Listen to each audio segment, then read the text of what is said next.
encounter.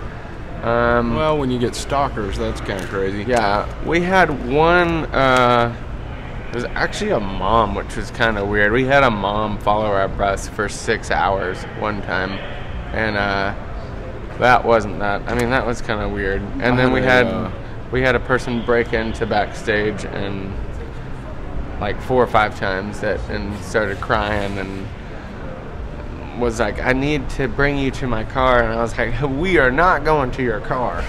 Like, that's crazy. Don't kill me." I had a lady follow our tour schedule, and she FedExed me a letter every day of the tour at every club we played. That was kind of creepy. Those are creepy ones, but we have great fan experiences all the time. We've had several on this tour. The kids that come through that are just like, "Man, your music like has changed my life," and like we have a lot of teenagers that struggle with either self-harm or cutting or and say that they almost took their own lives, and because of our music they didn't, which is that's super cool and like really cool as an artist to hear, because you're like, man, that's a cool thing that you did. Yeah, it helps people out. So joy is great.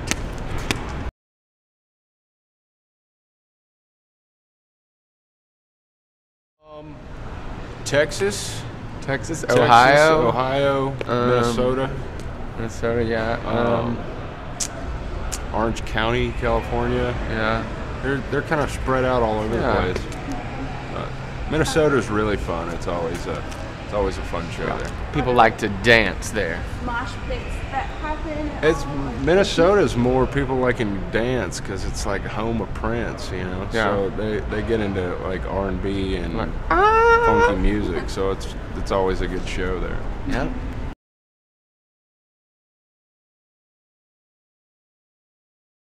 It was actually really fun because I was singing anyway when I played on the kit.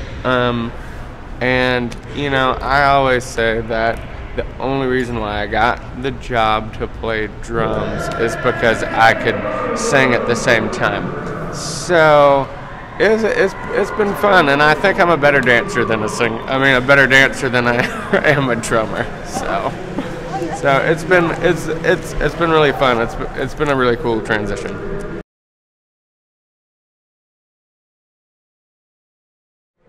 We've got something up our sleeves. We've got something that we're working on right now that borderlines really real show stuff. Okay. It should be coming out. It should be coming out in April. Oh, that's exciting. My favorite guilty pleasure food of all time is just Mexican food.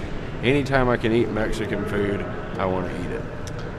I think my guilty pleasure touring food, or Cheez-Its, especially Cheez-Its are one. Especially on this tour, would be they've got cookies all the time in catering, and they have peanut M&Ms in the tour manager's office, and so you can just pop in and get a handful, and that's horrible because you're just like eating chocolate all day, and you get like, oh. So that's Hyped up for the show. yeah, gets you hyped up on adrenaline. You know what I'm saying?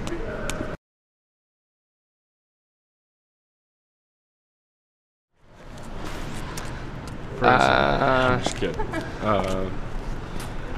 I would either say Sword in the Stone or Robin Hood. Yeah. I don't know. That's a tough one. They're all good. Yeah. Not all of them. I'd probably say Sword in the Stone. Yeah. Sword in the Stone's a good one. Or Rescuers Down Under. Is that a Disney film? Yes. I believe it is Disney. I would say The Secret of NIMH to be cool, but that's neither Disney or...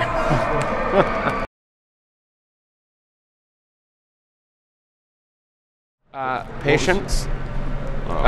Something that you've learned in your relationship with the Lord by touring. I would say patience and perseverance.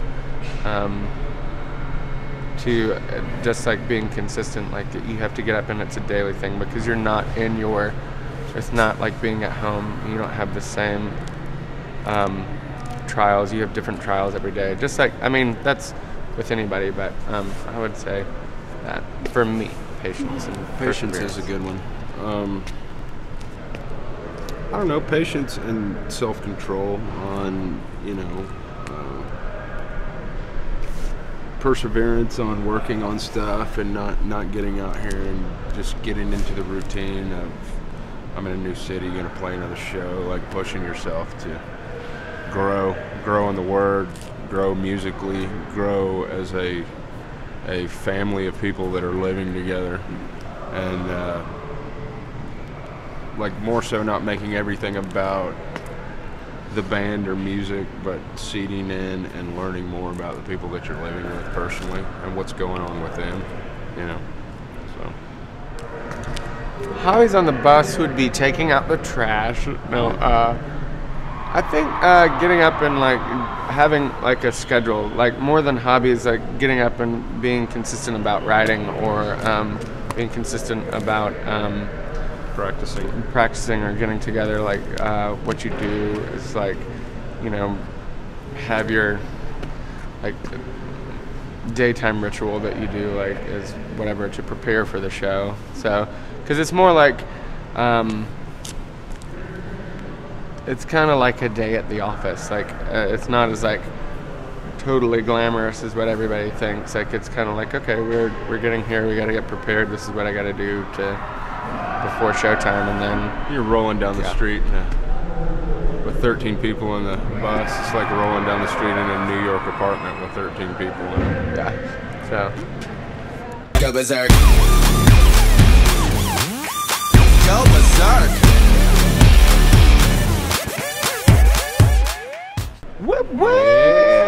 Woo! We out.